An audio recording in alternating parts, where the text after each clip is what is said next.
박명수 교수님의 한국 근현대사와 기독교 2강을 시작합니다.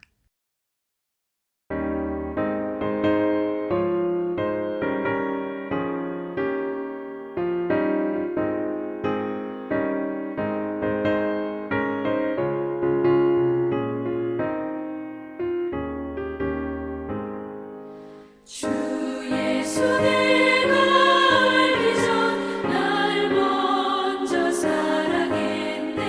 그 크신 사랑 나타나 내 영혼 거듭났네. 주 내 맘에 늘 계시고 나 주의 안에 있어.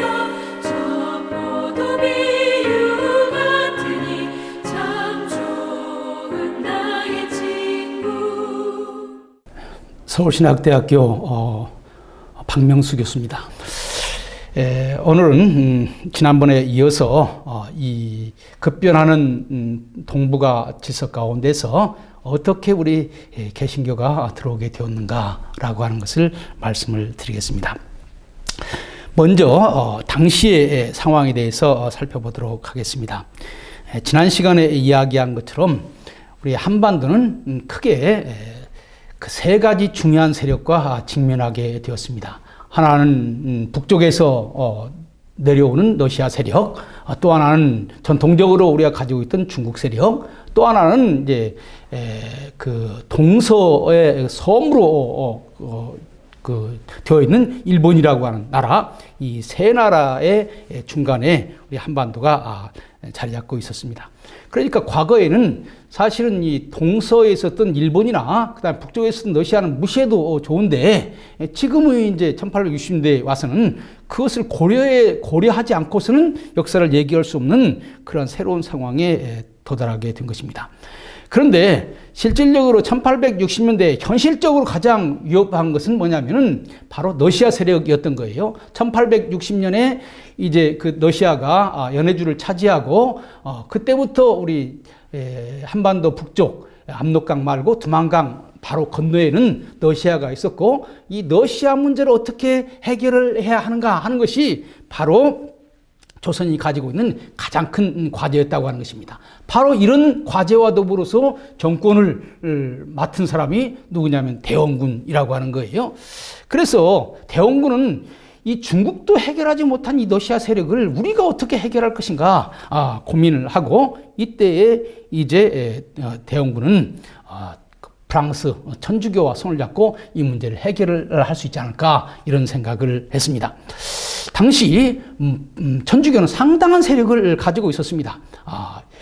원래 이제 그 과거에는 천주교가 상당한 많은 박해를 받았는데, 19세기 그 1830년대부터 천주교에 대한 박해가 지속되었기는 했습니다만은, 그러나 박해를 하다가 또 풀어주다가 왔다 갔다 하는 가운데서 19세기 중반 1850년대쯤 와서는 수천 명의 천주교 신자들이 생기게 되고, 또 국가의 고위 관료들 가운데서도 천주교 신앙을 가진 사람들이 생기게 되었습니다.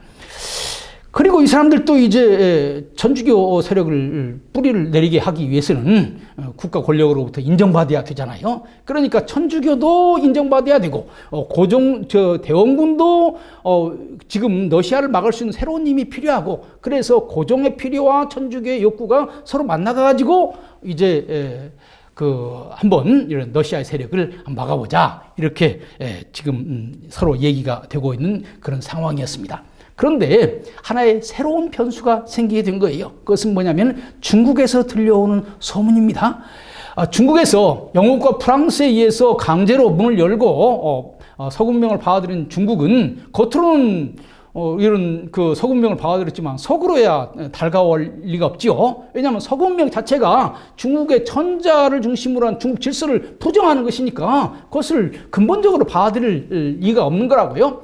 그래서 제일 첫 번에는 프랑스가 천주교를 가지고 왔을 때에 어쩔 수 없이 천주교의 선교를 허용했지만은, 이제 중국 내부에서 천주교에 대한 불만이 생기게 되고 프랑스에 대한 불만이 생기게 되고 여기에서 천주교와 프랑스는 같은 세력입니다. 왜냐하면은 프랑스가 천주교를 보호하고 있기 때문에 그런 거예요. 그래서 여기에 대한 불만이 생기게 되고 그래서 중국에서 중국 정부가 천주교를 박해한 일이 생기게 되었다고요. 이 소문이 어디에 왔느냐? 바로 조선에 오게 된 거예요. 아니 지금 천주교와 손을 잡고 지금 남국을 헤쳐나가려고 그러는데 중국에서는 천주교와 지금 관계가 나빠졌다? 그런데 윗나라가 천주교와 관계가 나빠졌는데 우리가 천주교와 좋은 관계를 맺으면요 앞으로 어떤 일들이 벌어질는지 몰라요. 여러분들 조선은요 중국이 외교적으로 인정을 해줘야 살아갈 수 있는 나라예요. 왕이 됐을 때 왕을 중국 정부가 인정해 줘야 되는 거예요. 왕후가 됐을 때도 왕후를 중국 정부가 인정해 줘야 되는 거예요. 근데 중국 정부 가만히 보니까 우리는 천주교를 반대하는데 이 조선이 천주교를 손잡고 한다? 이러면 이것은 큰 국제 질서에서 보면 크게 문제가 되는 것입니다. 아울러서 이때 여러분들도 잘 아시다시피 유림들이 천주교와 대원군이 손을 잡고 있다고 하는 것을 알게 되면은 이것은 그나저나 대원군이 과격한 개혁 운동을 해가지고 아주 보수적인 유림들에게 아주 미움을 받고 있었는데 바로 그런 상황 가운데서 이제 천주교와 손을 잡고 문제를 해결하려고 한다고 하는 소문이 들리게 되면요 대원군은 국물 덮는 거예요. 그래서 대원군이 그때 정책을 바꾸게 되고 그래서 1866년에 소위 병인박해라고 하는 것이 시작이 되게 되는 거예요. 그래서 천주교와 손을 잡지 않고 나는 천주교를 지지하지 않는다라고 하는 것을 중국에다도 보여주고 또 사람들한테도 보여주려면은 과격하게 그냥 무자비하게 박해를 해야 저 사람 천주교가 아니다라고 하는 것이 입증될 거 아니겠습니까? 그래서 말하자면 병인박해라고 하는 것이 시작이 되었고 이 병인박해는 한국의 종교 역사상 이렇게 큰 박해가 있을 수 없을 정도로 큰 박해인 것입니다. 1866년에서 1870년 초까지 프랑스 신부 9명이 처형당하고 한국 사람들 약 8,000명이라고 하는 어마어마한 숫자가 세상을 떠나게 된 거예요. 그러니까 천주교 역사는요 사실 순교 역사라고 말할 수 있습니다. 개신교는 천주교에 비해서 그렇게 많은 순교자를 만들어내지를 못했어요. 왜냐하면 천주교는 조선이 천주교를 반대하고 있을 때 온 것이고 우리 개신교는 이미 조선이 서양 여러 나라에 대해서 문을 열고 있을 때 들어온 거예요.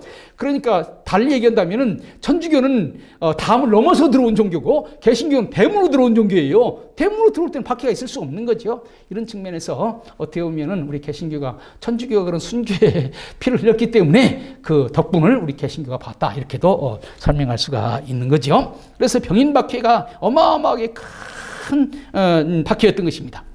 바로 그런데 우리나라에 와 있던 천주교 신부들이 이 사실을 중국에 있는 그 프랑스 공사에게 알렸다고요. 이 당시에 우리나라에는 11명의 천주교 신부가 있었습니다. 그런데 그 중에 9명은 죽고 2명만 살아 있었는데 한 명은 조선에서 숨어 있었고 한 명은 배를 타고 중국으로 가가지고 중국에 가서 이 얘기를 하게 된 거예요. 그래서 이제 이 병인박해가 세상에 알려지게 되었는데 중국에 있었던 프랑스 공사는요 이것을 보고 대노했습니다. 왜냐하면 그나저나 지금 중국에서도 천주교가 지금 어려움을 겪고 있는데 조선에서 중국에서 겪고 있는 어려움과는 비교할 수 없을 정도로 큰 지금 순환이 오고 있다고요. 만일에 이것을 놔두면은 어떤 일이 벌어지느냐, 중국 정부가 더 힘을 얻어가지고 천주교를 더 크게 압박하는지도 몰라. 그러니까 이때에 프랑스의 힘이 뭔가를 보여줘야 된다라고 하는 생각을 하게 된 거예요. 중국인 프랑스 공사가. 그래서 프랑스 공사는 또 이제 그 프랑스의 아시아 함대, 그러니까 외교라고 하는 것은요, 외교관이 있고 외교관의 외교를 뒷받침할 수 있도록 군대가 같이 있는 겁니다. 그래서 아시아에 프랑스 공사만 와 있는 것이 아니라 프랑스 함대가 와 있는 거예요. 프랑스 함대에게 연락을 해가지고 지금 조선에 이런 문제가 있으니 빨리 준비를 해라. 그래가지고 막 전쟁을 하려고 그러는 거예요. 그런데 이런 것을 보면서 못마땅하게 보고 있는 또 다른 나라가 있었습니다. 그게 뭐냐면 영국이에요. 영국은요, 사실은 우리 개신교의 국가죠. 영국 성공회도 크게 보면 우리 개신교입니다. 그러나 영국은 선교에 대해서 큰 관심을 갖기보다는 오히려 통상에 대해서 관심을 갖고 있었어요. 그러니까 프랑스의 관심은 선교였습니다. 천주교 선교를 하기 위해서 외교를 하는 거예요. 프랑스의 외교의 목적은 뭐냐면 프랑스 선교를 잘 도와주는 데 있는 겁니다. 그런데 영국은 달랐어요. 영국의 외교의 목적은 잘 통상을 해서 무역을 잘 할 수 있도록 하는 거예요. 그런데 결국 말하자면 프랑스가 조선을 공격해서 조선을 이겨버리게 되면 조선은 결국 프랑스의 식민지가 되어버리고, 그러면 영국은 자기들이 통상할 수 있는 하나의 나라를 뺏기는 거잖아요. 그러니까 영국으로서는 프랑스가 조선을 완전히 컨트롤하는 것을 반대를 하는 상황이 맞다고요. 그럼 중국은 어떠냐? 중국은 지금 조선이 자기의 종주국이라고요. 자기의 제후국이라고요. 자기 속방이라고요. 그런데 자기 속방이 프랑스한테 넘어가? 그러면 지금 중국은 그나저나 체면이 말이 아닙니다. 지금 중국이 여러분 천자국이 되려면은요, 천자국이 황제국이 되려면 그 밑에 여러 나라가 있어야 되는 거예요. 그런데 지금 이 인도 차이나에 있는 여러 나라를 이미 뺏겼습니다. 베트남도 원래는 중국을 섬겼는데 그걸 프랑스가 식민지로 장악을 했어요. 그래서 뺏겼습니다. 그 다음에 일본, 옛날에는 중국 변두리에 있어가지고 중국을 우러러보던 나라인데 중국과 대등한 나라가 되겠다고 지금 나서고 있는 거예요. 그런데 이 조선이 프랑스에 넘어가게 된다면요, 중국으로서는 어마어마하게 큰 타격이 아닐 수가 없는 거예요. 여러분들, 이용장이라고 하는 사람이 쓴 글을 보면요, 매우 재밌는 내용이 나오는데, 우리 조선을 뭐라고 생각하느냐? 여기 가운데 북경이 있다면은 북경을 둘러싸고 있는 왼손이라고 하는 거예요. 왼손. 그런데 이 왼손이 남의 나라에게 넘어간다. 그러면 북경이 이제 북경을 지킬 수 있는 말하자면 이 담이 무너졌다고 하는 거예요. 중국은 이렇게 한반도를 생각을 하고 있는 거예요. 그러니까 한반도를 지켜야 되는 거예요. 그런데 중국은 고민이 어디에 있냐 하면 힘이 없는 거예요. 영국과 프랑스와 싸워서 이길 수 있는 힘이 없는 겁니다. 여기에 1866년에 제너럴 샤마노 사건이 병인 박해를 둘러싸고 있는 조선의 상황이라고 하는 거예요.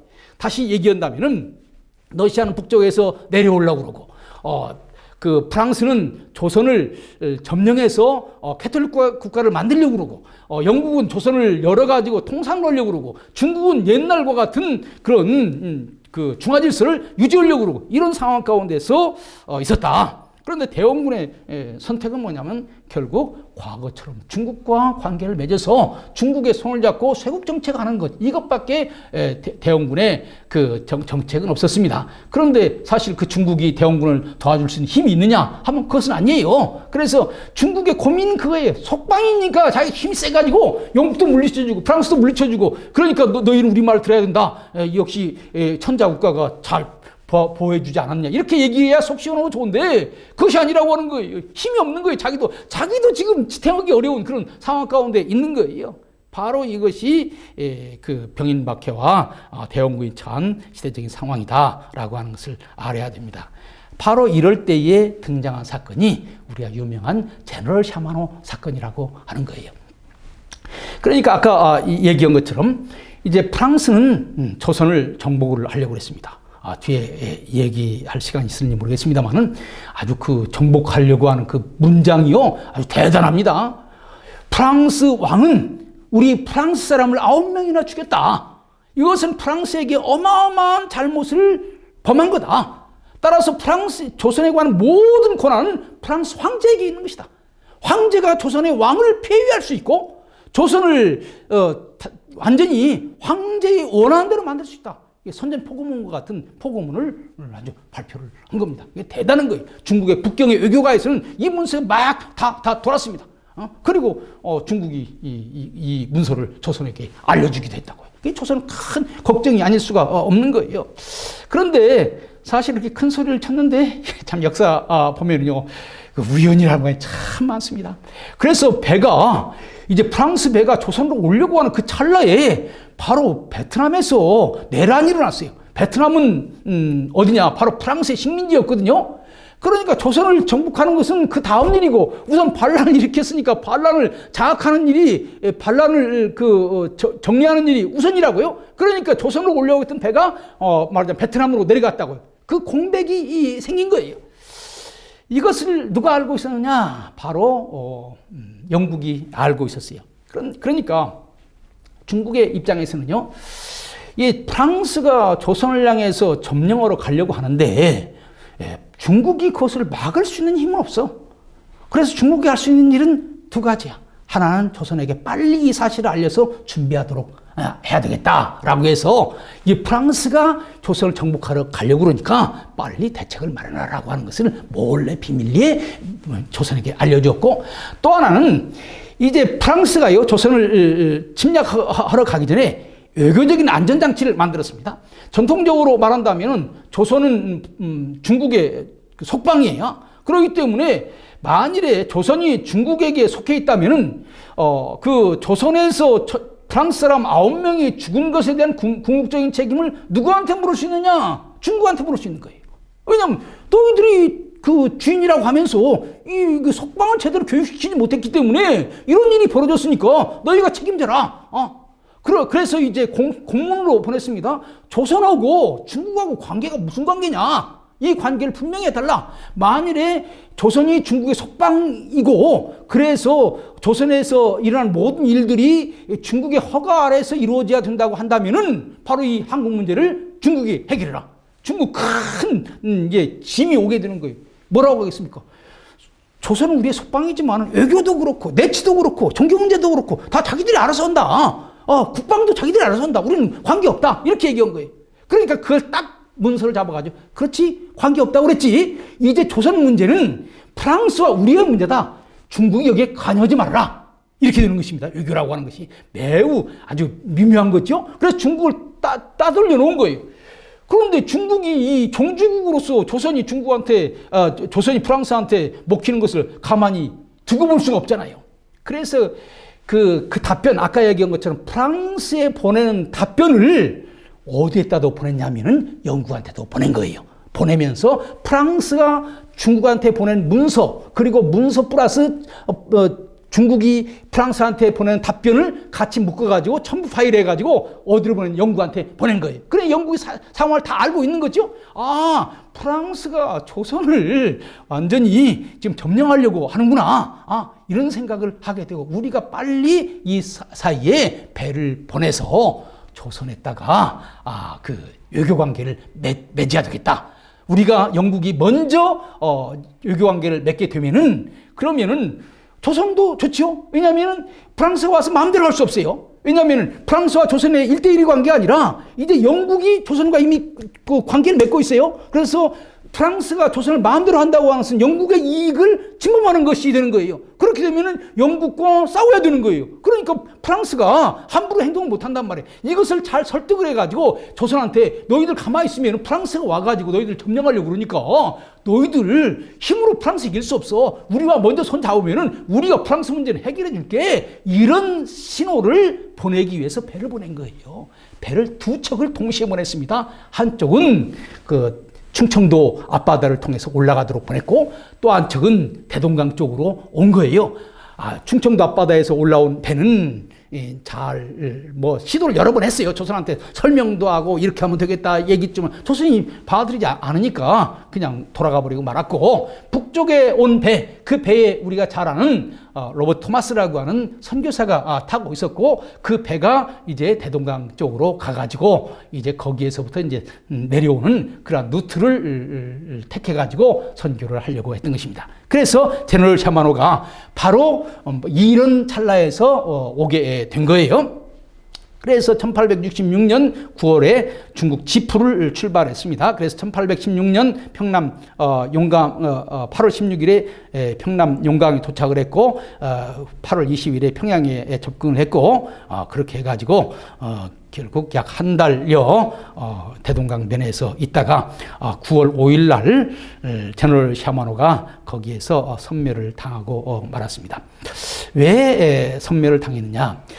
이 제너럴 샤마노의 목적은 통상이었어요. 그러니까 조선과 통상의 문을 열기 위해서 온 거예요. 그리고 아울러서 조약을 맺게 하기 위해서 온 겁니다. 그런데 이것은 매우 조심스럽습니다. 왜냐하면은 영국 정부가 나선 것이 아니라 민간 상인을 내세워 가지고 조선과 영국의 무역을 틀려고 그러는 거예요. 그러니까 중국은 자기들이 직접 나선 것이 아니라 자기 나라의 상인들을 내세워 가지고 이런 일을 했다고요. 그러니까 직접 나서지를 않은 거예요. 그렇기 때문에 영국이 직접 조선과 조약을 맺으려고 했느냐 하는 것은 매우 여러 가지로 생각을 해봐야 되는데, 이 당시에 이미 영국은 국가가 나서서 무역을 하기보다는 회사가 나서서 무역을 하도록, 왜냐하면 회사가 무역의 주체는 회사지 국가가 아니다, 이런 생각을 한 거죠. 그러나 뒤에서 회사가 무역을 잘하도록 서포트하는 것이 또 국가의 일이에요. 그래서 이런 사건들이 하나하나씩 다 중국에 있는 영국 공사가 영국 본부에 다 보고를 하고 있어요. 어떻게 지금 돌아가고 있다라고 하는 것이 다 나오고 있습니다. 그래서 영국 배 두 척이 말하자면 조선에 왔다. 프랑스 군대가 베트남으로 간 사이에, 그러니까 갔다가 다시 올라와가지고 다시 공격을 하려고 그러는 거예요. 그 사이에 두 척이 왔는데, 한 척은 남쪽에서 왔고 한 척은 북쪽에서 왔는데, 북쪽으로 온 배가 우리가 잘 아는 제너럴 샤마노다, 이렇게 이해를 하면 될 것 같습니다. 그래가지고 이 배가 이제 북쪽에 간 이유는, 북쪽에 아마도 박규수하고 모종의 뭔가 관계가 있고, 박규수라고 하는 사람이 그 당시에 평양 감사였고, 박규수가 이제 뭐라고 말할까요? 그래도 개화적인 사람이니까 먼저 그 사람을 설득해서 그 사람과 더불어서 오려고. 그런데 재밌는 것은요, 충청도로 온 배도 직접 서울로 안 가고 충청도 홍성에 와서 거기서 1차적으로 하고 그 다음 강화도로 오더라고. 여기도 아마 대동강으로 가서 1차적으로 박규수 같은 사람 만나 설득을 하고 그 힘을 가지고 또 다시 오려고 했던 것 같아요, 제가 추측할 때는. 그런데 이제 이 배가 여름이기 때문에 그 홍수가 많았고, 홍수가 많으면은 대동강 물이 상당히 분다고요. 그러니까 물이 많으니까 이 큰 배가 상당히 큰 배입니다. 조선에서는 볼 수 없었던 큰 배 제너럴 샤마노가 이 대동강을 향해서 지금 올라오고 있었던 거예요. 그런데 이제 홍수가 끝나고 홍수가 지나가게 되니까, 물이 빠지게 되니까 그 큰 배가 다시 빠져 나갈 수가 없는 상황에 오게 된 거예요.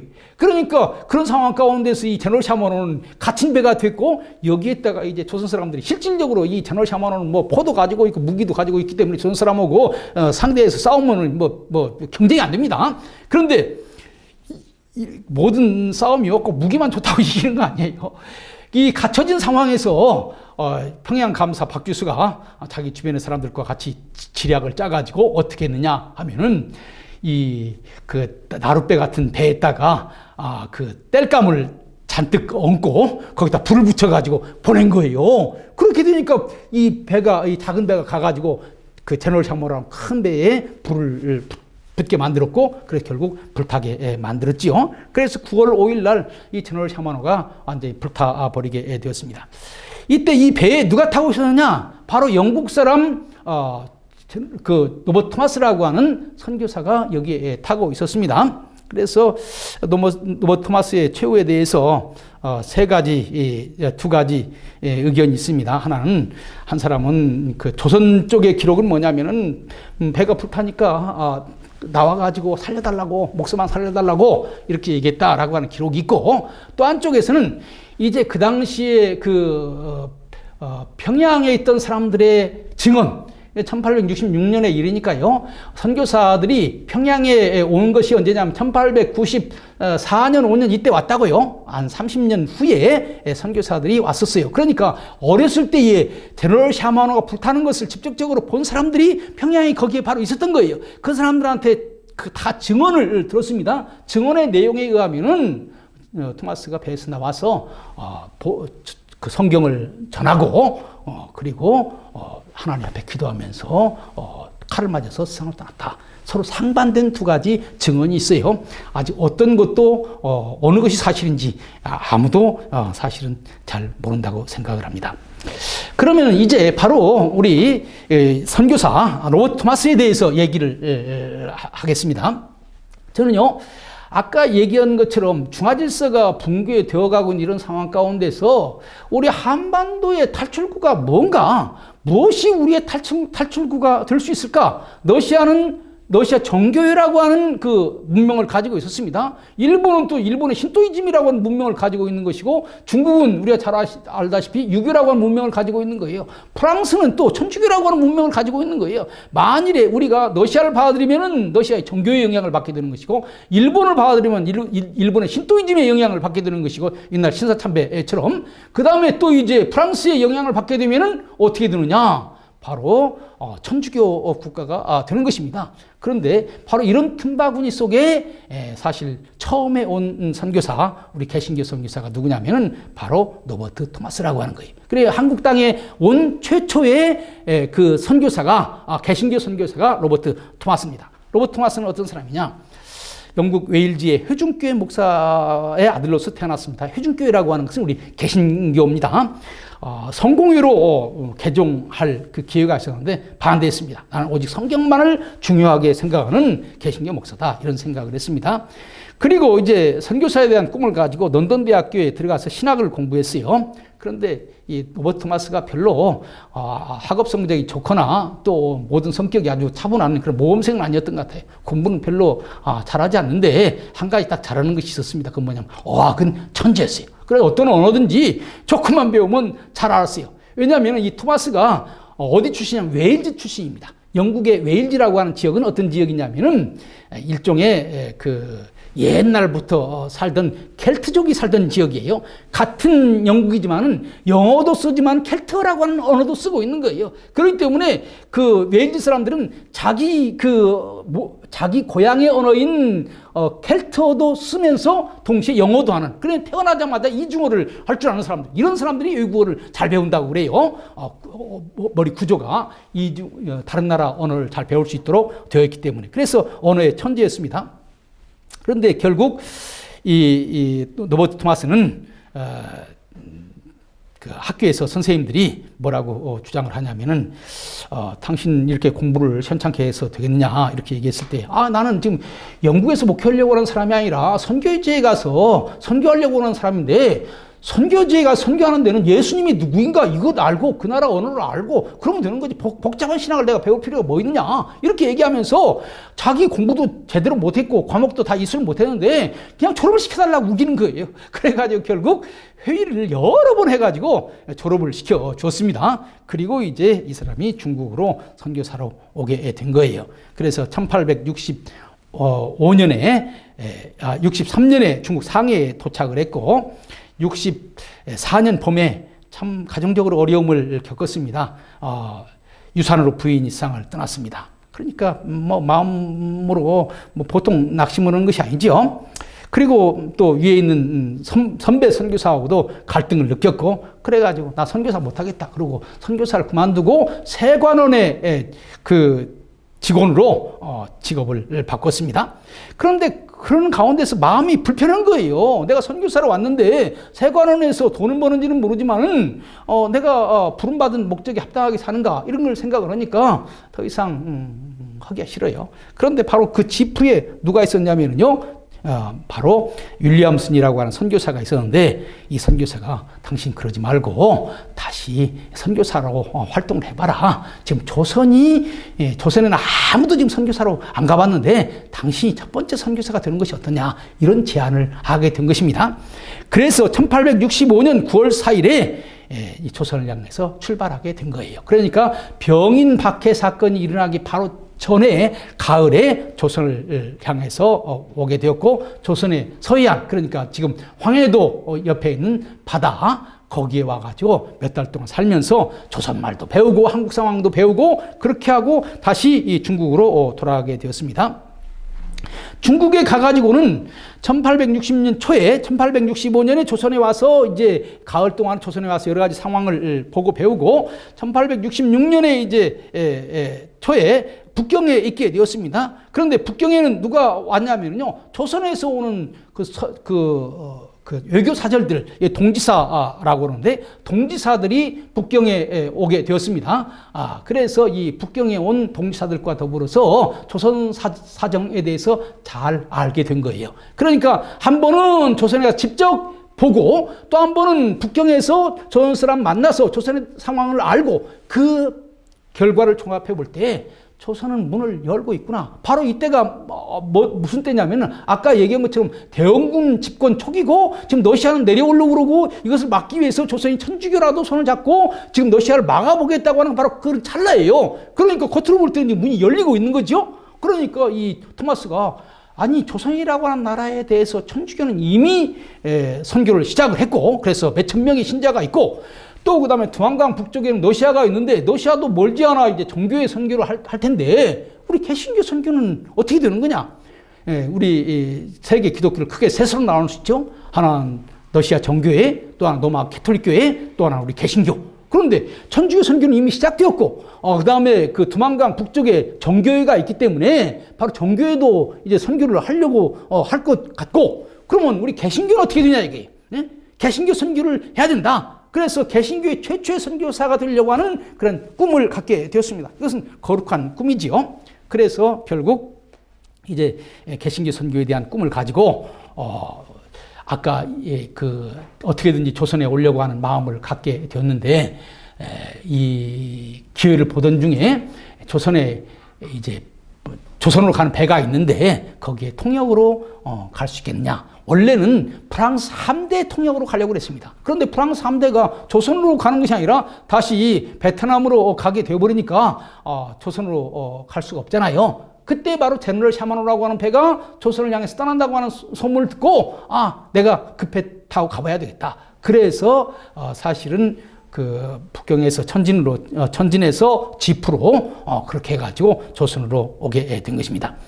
그렇게 해서 사실은 영국은 조선에 대해서 통상을 하려고 그랬고 토마스는 개신교 선교사로서 이제 천주교가 이미 자리를 잡고 있는 조선에 개신교 선교사를 하려고 하는 꿈, 그러니까 영국의 상업적인 목적에 우리 토마스의 선교적인 목적이 같이 묶여져 가지고 제너럴 샤마노가 우리나라에 오게 된 것입니다. 바로 이런 상황 가운데서 이제 제너럴 샤마노 사건이 벌어지게 되는 거예요. 그런데 여기에 있어서 먼저 세 나라의 입장을 다시 한번 정리하고 얘기를 마쳐야 될 것 같습니다. 그러면은 프랑스는 조선에 대해서 어떤 입장을 가지고 있었느냐? 아까 얘기한 것처럼 조선이 프랑스 사람들을 죽인 그 사건을 계기로 해서 조선을 정복을 하고 조선을 천주교 국가로 만들어야 되겠다라고 하는 생각을 하고 있었습니다. 조선으로서는 그것을 받아들이기가 어려운 상황이었죠. 그 다음에 영국은 중국은 어떠냐? 중국은 참 매우 난감한 입장이었습니다. 자기가 힘을 가지고 프랑스를 막을 수도 없고 그렇다고 해서 프랑스가 조선을 정복하는 것을 놔둘 수도 없고 그러니까 한편으로는 조선에 몰래 편지를 보내가지고 이것을 잘 대비하라라고 하는 밀서를 보낸 반면에 사실 프랑스를 자기 힘으로 견제할 수 없으니까 영국한테 살짝 알려줘가지고 영국으로 하여금 프랑스를 막게 하는 이런 고도의 외교적인 정책을 지금 중국이 쓰고 있는 거예요. 제가 여기에 대해서 논문을 썼는데 그 중국의 이 당시에 그 외교관이 공친왕이었는데 이 공친왕이 보통 머리가 좋은 사람이 아니더라고요. 그러니까 힘이 없으면은요 외교를 잘 해야 되는 거예요. 그래서 어쨌든 간에 이것을 뭐라고 얘기하면 균세 정책이라고 하는 거예요. 여러 세력의 밸런스를 통해서 안전한 관계를 유지하려고 하는 거죠. 그래서 중국의 미묘한 입장을 잘 표현해주고 있는 것이 바로 그 공친왕의 그 문서에 잘 나오고 있는 것입니다. 그러면 영국은 어떠냐? 영국은 통상의 목적이 있었기 때문에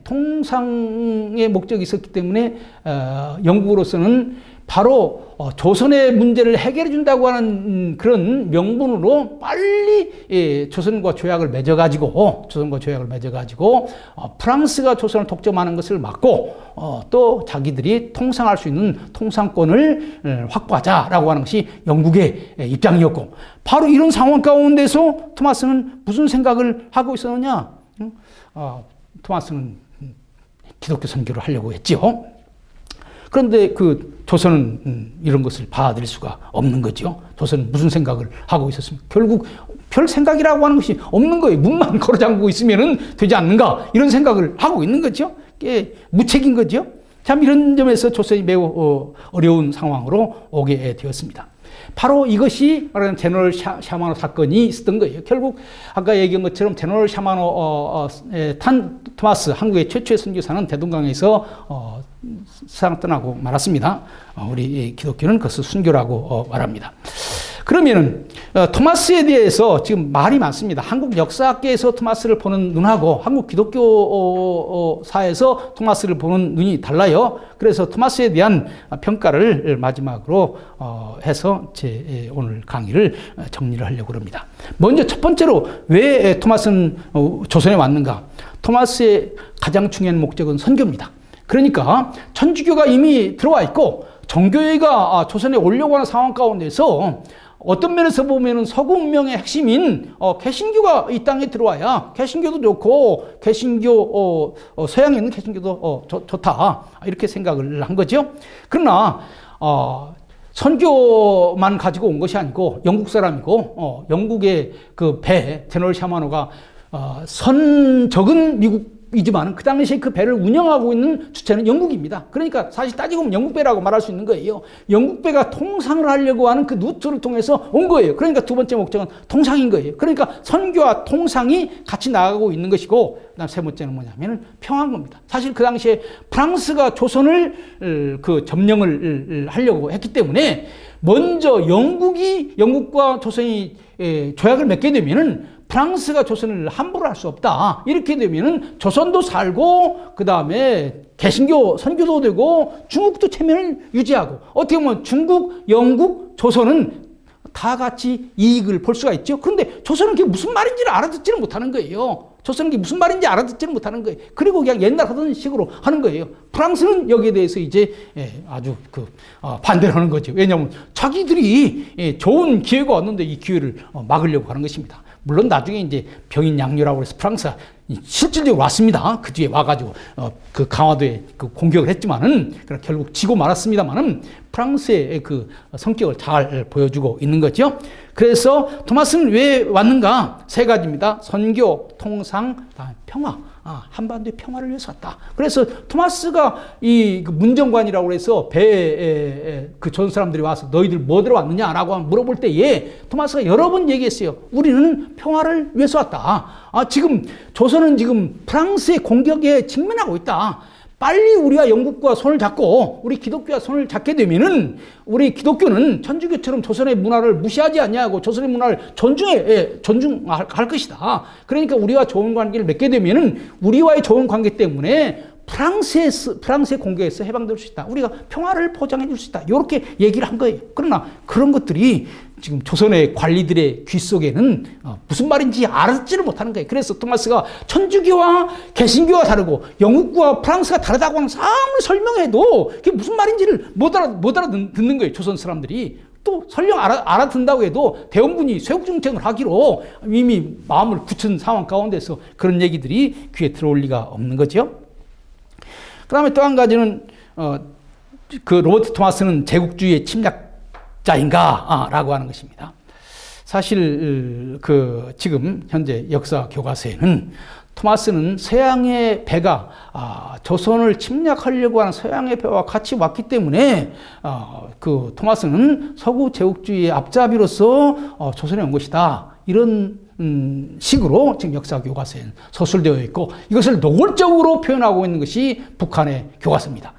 북한의 교과서는 사실을 왜곡하고 있어요. 토마스는 영국 사람이고 그 당시에 제너럴 샤마노가 선적은 미국 배지만 실질적으로 그 배를 임차해가지고 빌려가지고 운행하는 것은 영국 사람이었어요. 그런데 그 제너럴 샤마노 자체를 미국 배라고 하고 제너럴 샤마노가 온 것 자체를 미국이 왔다고 해서 미국과 싸운 첫 번째 싸움을 이 제너럴 샤마노 사건이고 바로 이 싸움에 누가 앞장섰느냐? 김일성의 증조할아버지가 앞장서가지고 혁혁한 공을 세웠다. 이렇게 해가지고 제너럴 샤마노 사건이야말로 서구 제국주의가 한반도를 삼키려고 했던 그런 사건이다. 이렇게 설명을 하고 있는 거예요.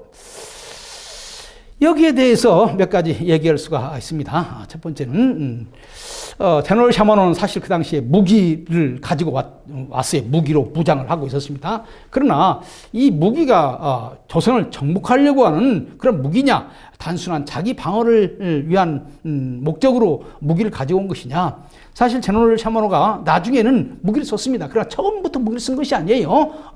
그러니까 나중에 무기를 사용한 것을 가지고 제국주의적이다 이렇게 말할 수 있는 것인지 그건 잘 모르겠어요. 그다음에 두 번째는 조선 정부의 금지에도 불구하고 내양 바다가 외양이 있고 내양이 있어요. 외양은 그 먼 바다고 내양은 육지에 가까이 있는 바다를 얘기하는 거예요. 사실 외양에서 배가 다니는 것에 대해서 조선은 뭐라고 하지 않았습니다. 그런데 그 배가 내양으로 들어왔다고, 대동강까지 왔다고. 그것은 조선의 그 국권을 무시한 거 아니냐. 조선이 그렇게 들어오지 말라고 했는데도 밀고 들어온 것은 잘못이다라고 하는 것인데, 제가 연구를 해보니까 이 제너럴 샤머논 사건도 그렇고 같은 동시대에 왔던 충청도에 왔던 그 영국 배도 그렇고 다 중국 정부로부터 모종의 문서를 가지고 왔더라고. 그런데 조선 정부는 그 문서를 받기를 거부했어요.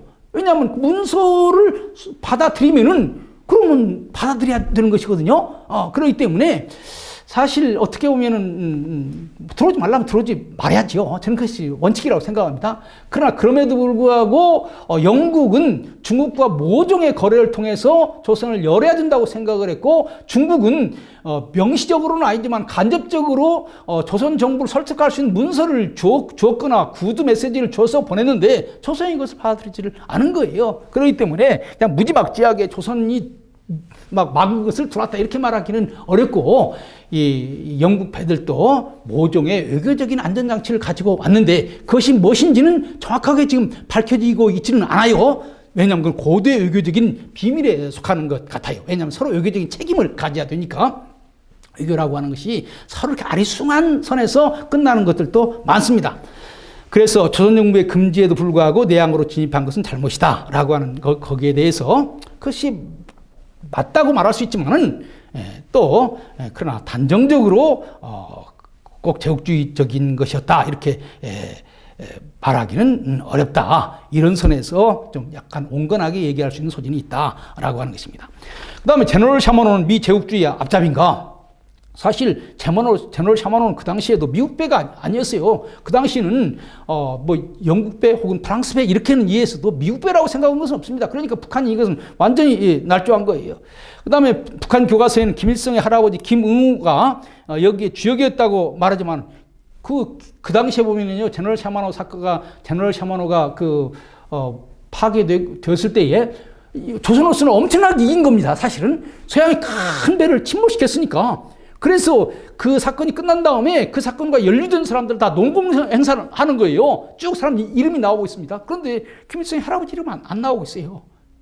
역사를 날조하는 거예요.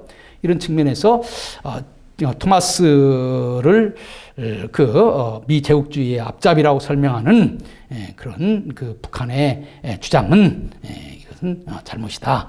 이런 주장을 할 수가 있는 것입니다. 그래서 결국 토마스 사건의 역사적 의의라고 하는 것은 결국 토마스 사건을 통해서 개신교가 들어오는 통로를 마련했다. 이 통로가 사실은 실패했습니다. 그러나 그 통로를 통해서 사실은 그 다음에 오는 거예요. 그래서 그 다음에 이제 역사는 어떻게 전개되냐면은 미국은 사실 제너럴 샤머논가 오는데 미국 정부는 아무런 관계가 없습니다. 미국과는 아무런 상의도 하지 않았어요. 그런데 제너럴 샤머논 자체가 이제 미국 배기 때문에 그리고 미국 사람이 거기 몇 사람 타고 있었습니다. 그 사람이 죽었어요. 그래서 미국은 왜 우리 배가 이렇게 침몰 당했는지, 왜 미국 사람들이 이 문제를 통해서 죽었는지 이것을 밝혀야 되는 의무를 가지고 있었습니다. 그래서 이것 때문에 계속 조선의 문을 두드리게 되었고, 그래서 한국은 어떤 나라보다도 미국과 손을 잡게 된 것입니다. 그러니까 역사라고 하는 참 아이러니인데, 바로 이 제너럴 샤머논이라고 하는 이 사건을 통해서 사실 대부분의 제너럴 샤머논 사건의 책임은 영국에게 있지만은 선적이 미국 배라고 하는 이유로 그 뒤에 이 문제에 대해서 가장 적극적인 나라가 미국이었어요. 사실 영국도 이 제너럴 샤머논 사건이 계속 확대되어서 문제가 되는 것을 원하지 않았더라고. 왜냐하면 모종의 중국 정부가 지금 약속을 한 상황이기 때문에 이것을 계속 들춰내게 되면은 자기들도 어렵다고 생각을 했던 것 같아요. 그리고 프랑스도요, 이 병인 박해 이후에는 조선 문제에 대해서 관심이 없었습니다. 그 당시에 프랑스가 쇠락하고 있었어요. 힘이 없었어요. 조선까지 와가지고 전쟁을 일으킬 만한 힘이 없었어요.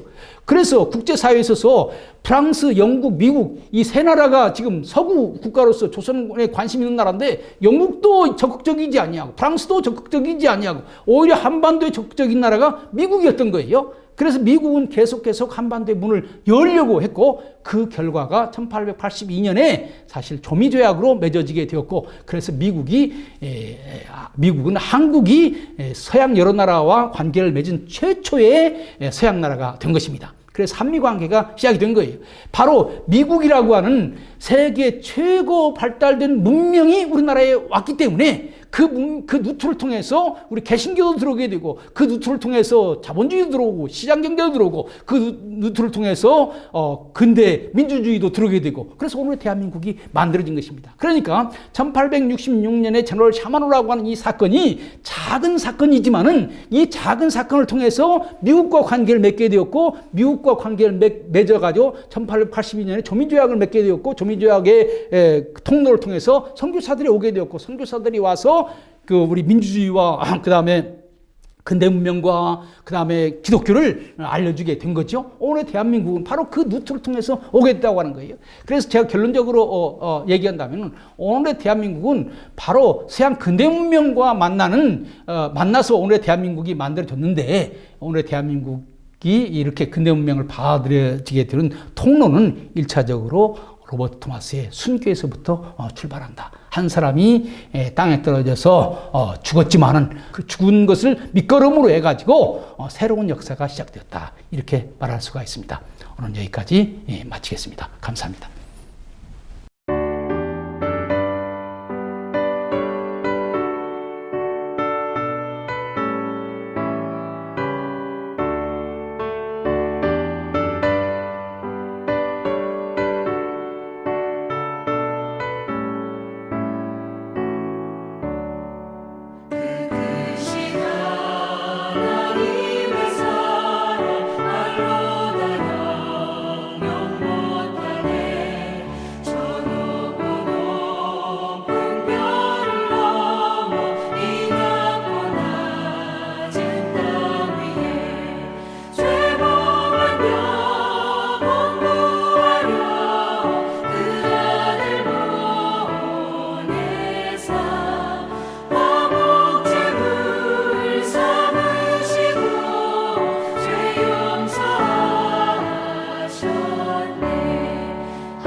박명수 교수님의 한국 근현대사와 기독교 2강을 마칩니다.